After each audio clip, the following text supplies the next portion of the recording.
Well, I appreciate you. Let's see here.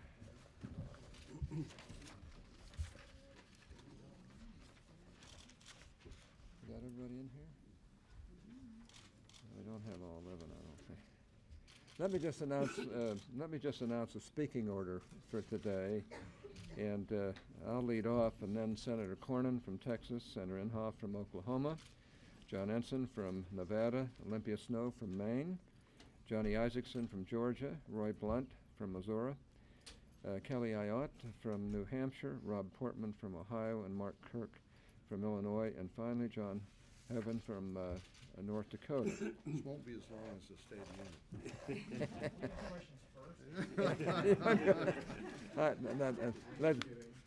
Union. Let's not be Utah rude here. Well, let me begin. Good afternoon. Last night the President spoke about our dangerous debt and his commitment to bringing it down. But actions speak louder than words. He unfortunately recommitted to spending more money we don't have on so-called investments. And while he called for a spending freeze, no one should forget that this administration increased discretionary spending by 24% over the last 2 years and 84% if we count the ineffective stimulus by 84%. It's time to cut spending, not freeze it at these bloated and unsustainable levels. And that leads me to why we are here today. Families across America have tightened their belts, balanced their budgets, and lived within their means. The same can't be said of Washington, where runaway spending has pushed our nation's debt into very dangerous levels. In fact, just today, CBO announced a record $1.5 trillion deficit for this year, and this is absolutely unacceptable. In November, the American people sent Washington a message. Get our fiscal house in order by cutting spending and the debt so our nation finally lives within its means just like we do. All of us standing here today, who will be speaking here today, couldn't agree more. Our $14 trillion debt threatens our economic future, hurts competitiveness, and jeopardizes our national security. And the situation is getting even worse. Under this administration, federal spending has reached 25% of our nation's economic output. Only during World War II was federal spending a larger part of the economy. And if we don't act, our debt could reach an astonishing 90% of GDP in less than a decade, according to CBO, and the government will spend almost $1 trillion just paying the interest on that debt at that time. Regrettably, Washington has proven it won't solve this crisis on its own. Every time it's raised taxes and cut spending in the name of deficit reduction, the tax increases remained, but spending did not stay down. Instead, those higher taxes were used to fuel more spending and more government. Now, the responsible way to respond is a constitutional balanced budget amendment that sets strict spending limits while requiring the President to submit a balanced budget to Congress every year. If every state except Vermont, and we all understand Vermont, in every state except Vermont, and countries like Germany and Switzerland are required to balance their budgets, it's more than past time Washington is required to as well. Our amendment also caps federal spending at 20% of GDP. Now that's down from the current 25%. It prohibits tax increases unless approved by 2/3 of both the House and the Senate.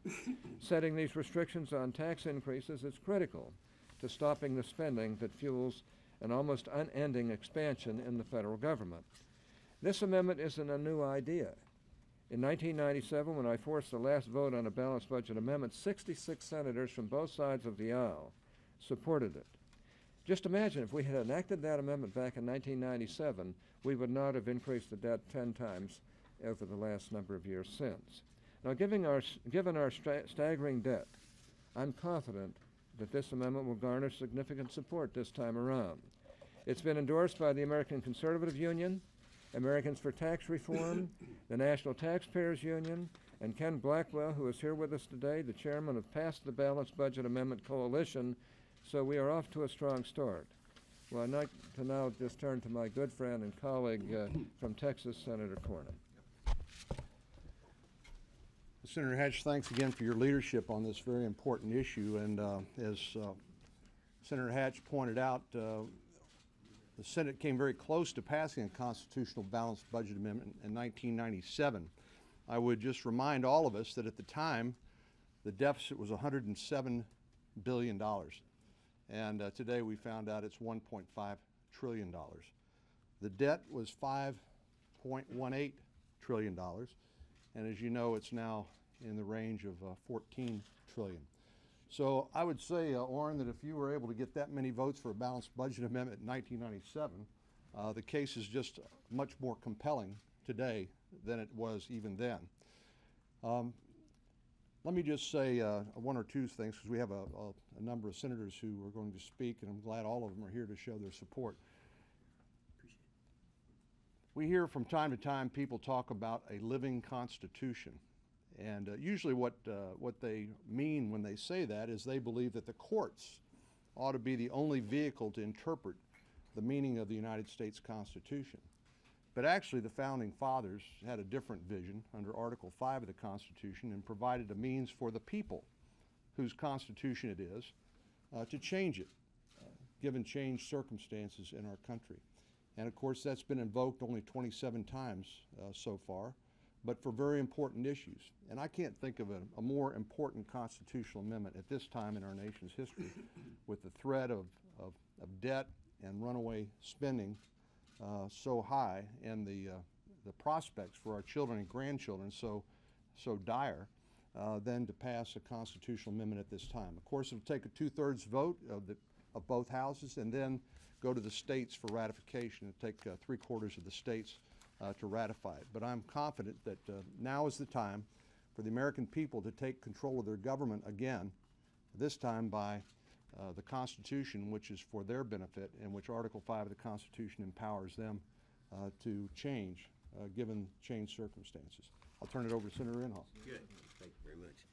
Let me mention something that might surprise you a little bit, because Senator Hatch talked about 1997. My first involvement with this was 1971. I was in the state legislature, and a guy named United States Senator Carl Curtis from Nebraska came to me in the state legislature. He said, you know, the liberals won't pass one of these, our budget balancing amendment, because they say you'll never get 3/4 of the states to ratify it. So he made a deal. He said, why don't you go ahead, pass a resolution in Oklahoma, pre-ratify the Constitution, and we'll try to get the other states to do it. And that was the very beginning of my involvement. Now, here it is, all these years later. We've had it, by my count, over 15 times we've had this up.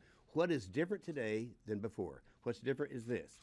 We have a president and his control of the House and the Senate that passed an $800 billion stimulus bill, that passed an increase in the deficit of almost $3 trillion in 2 years, compared to George W. Bush. If you take all of his deficits and divide by 8, it comes out to $247 billion.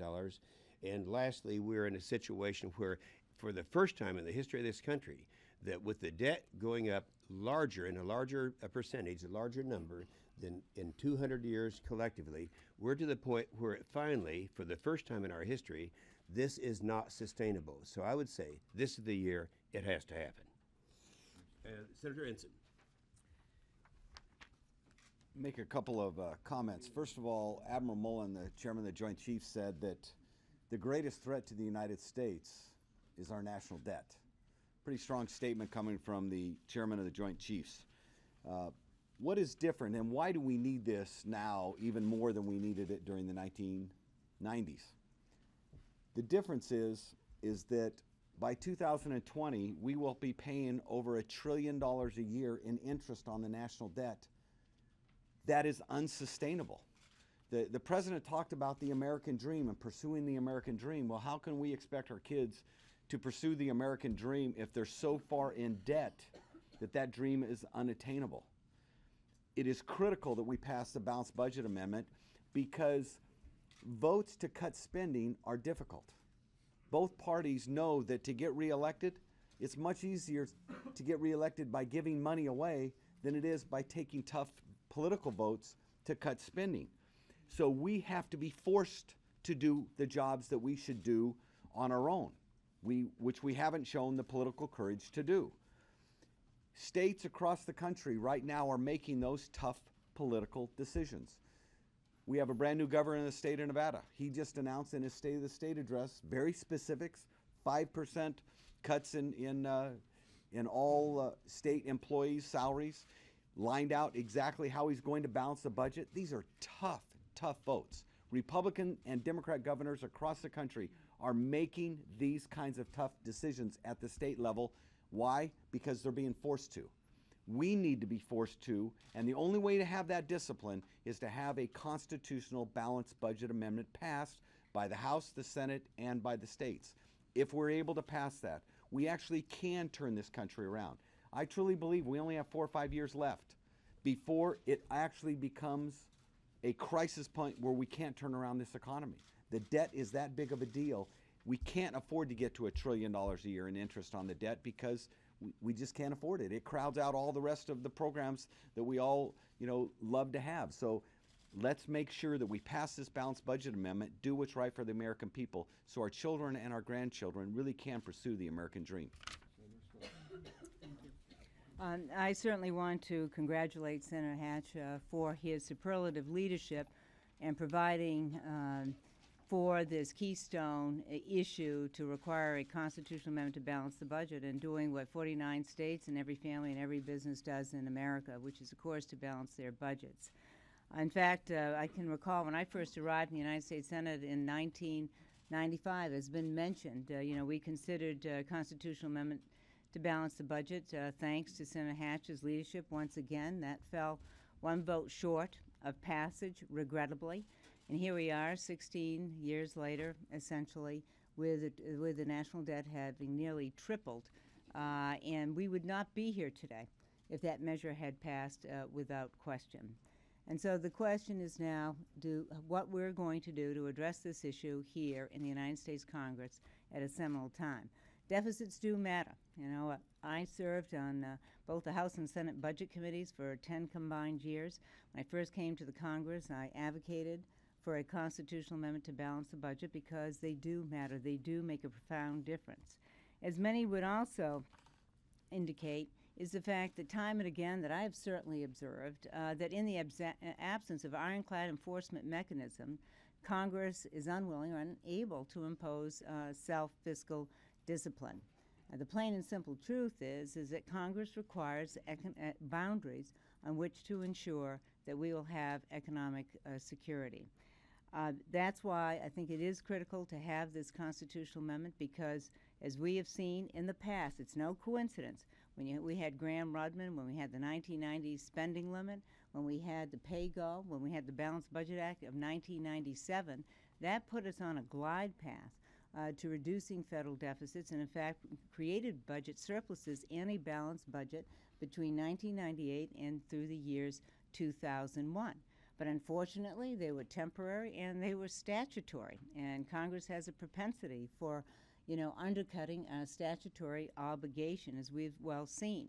So the continuity of fiscal responsibility from generation to generation, from Congress to Congress, can only come about through a constitutional amendment. We have crossed historic debt thresholds. And that coincides at a time in which we've seen, frankly, the disintegration of our budgetary and appropriation process. We didn't have a budget resolution last year. That is becoming more the norm than the exception. We didn't pass any one of the 13 appropriations bills in the United States Senate, which was the first time ever since the landmark Budget Reform Act of 1974. It's a constitutional amendment that will allow us and force us to overcome, obstructions and delays and diversions and distractions that ultimately have eviscerated our budgetary process. We are at a crisis level when it comes to our deficits, it's been indicated. But the fact remains, if you think about the deficits of 2010, 2009, first and second largest deficits, and now in the projected deficits for 2011 at $1.5 trillion, all those combined are the equivalent of the national debt that we had just 20 years ago. So it's clear to me that we have reached that tipping point. And if we continue on this current trajectory of spending, as indicated by CBO, spending will represent 45% of the gross domestic product, And our national debt as a part of the GDP will be 90% in just 9 years. So it's clear we have lost control of our fiscal destiny. That's the American people understand that intuitively, and particularly when foreign entities and foreign governments control 50% of our foreign debt, they own it. And so we have to change all of that. Our founding fathers had a vision, but they certainly did not visualize that we would accumulate $14 trillion in debt, particularly for a country that was founded on the ideal that we are indebted to no one.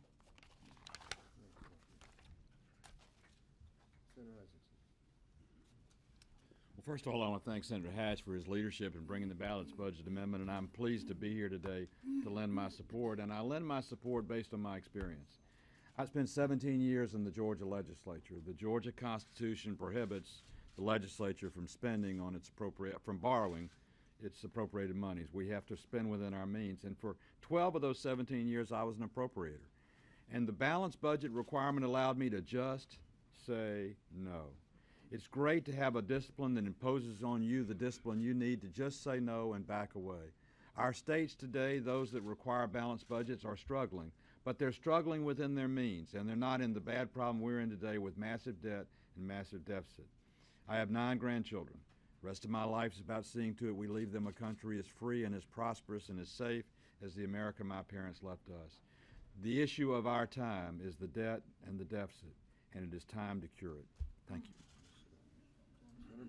Thank you, Senator Hatch. So I was talking to a group of Missouri reporters on a conference this morning. I told them I was going to come over here at noon and speak on behalf of Senator Hatch's bill that I was co-sponsoring. They said, well, haven't you sponsored these balanced budget amendments for over a decade now? What's different?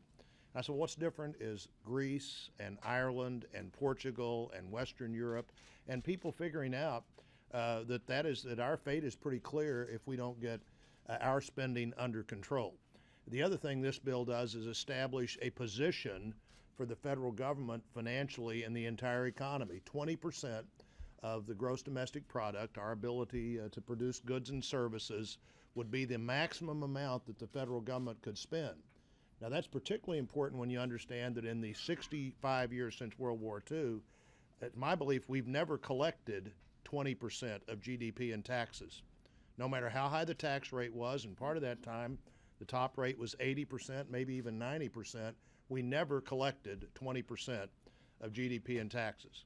This is a process of deciding how big the government can be and not cripple the rest of the economy, and equally deciding how much money can you actually take out of the economy, what kind of taxes will the American people pay before they do everything possible to avoid paying taxes and go into a non-productive economy. This is a number that is consistent with spending for 6 decades until we got to the last couple of years. It's a number that slightly exceeds our ability to tax over the last 6 decades, but only slightly. And it establishes where we're going to be in the country.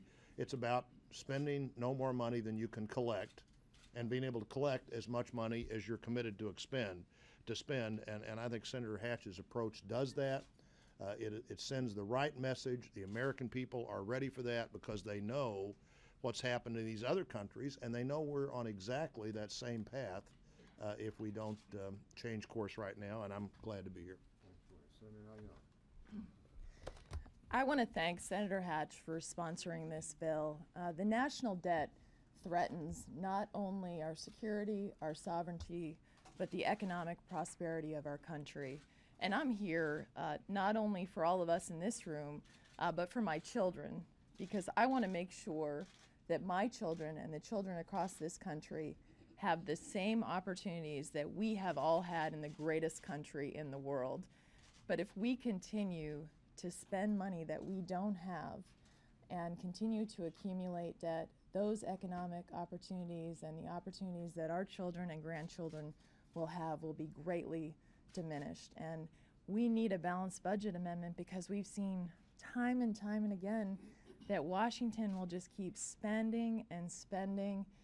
Unlike our New Hampshire families that I know because I met them on the campaign trail, families are sitting around their kitchen tables And they're looking at their bills, they're looking at the revenue coming in, and they're balancing it. And yet we're not doing that here in Washington.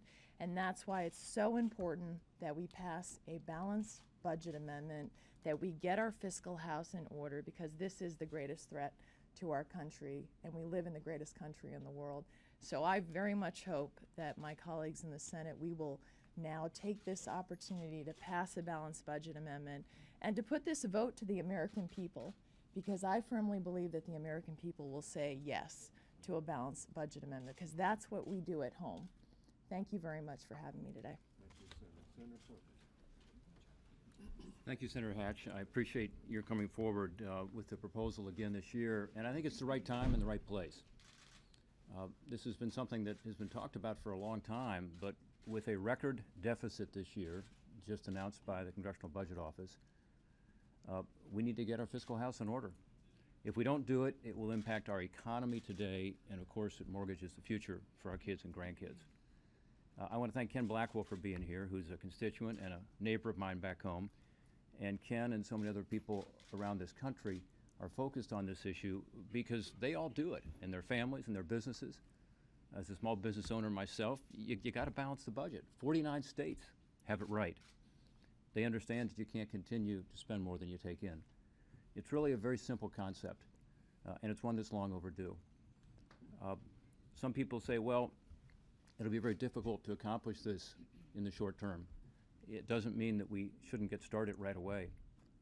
4 short years ago, the deficit was only about 1% of our GDP. In FY 2007, it was $161 billion. During that year, when I was OMB director of the Office of Management and Budget, we actually proposed a balanced budget over 5 years. And that's not that long ago. When I was vice chair of the Budget Committee in the House, I saw, just as we're seeing today, it's very difficult to make these decisions without having the discipline in place of a balanced budget. This, again, I think is the right time and the right place. Today you see Republicans standing behind me, but I think you'll see a lot of Democrats stepping forward as well. And around this country you're going to see a lot of Democrats, Independents, and Republicans joining this effort, understanding that this is only common sense. We've got to stop spending more than we take in. I just want to use an economy of words to back the principle of austerity. On the day that our borrowing needs will total over $1.5 trillion, it's time to pass the balanced budget amendments to the Constitution. I bring a perspective as a governor. I was governor in North Dakota for 10 years. We have a balanced budget requirement. We balance our budget every year. When we set about the work at the beginning of the legislative session, we said, okay, we're going to have a balanced budget. Just like every family, just like every business, every state, our nation needs to have a balanced budget. This measure also provides spending reform. And Senator Blunt talked about it a little bit, but that's important. We should not be growing our government and the spending that our government undertakes beyond the growth in our economy. So those reforms that this measure includes are very important. They say timing is everything. The timing is right. We can get this balanced budget amendment passed. We need to. I believe there's strong support across the country to get this done. And I think with this particular piece of legislation, we have a real opportunity to reach across the aisle and draw Democrats onto this legislation to get sponsors. I think we have a group that brings perspective as newcomers, some with a background as governor, some with a background in OMB, some with background as Attorney General, some who come with background in the House, in Congress, and we have tremendous experience. And I think that mix is going to enable us to talk to our counterparts across the aisle and say, this is something that we need to get done. It needs to be bipartisan. We need a 2/3 vote. And I think we're going to get a very good reception in the states across this country. Final piece that I'd add is this also gives us a pathway to get to this balanced budget.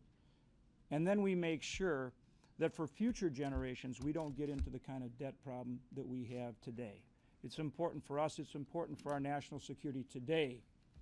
It's very important for future generations and the future of this great nation. Any questions? Yes.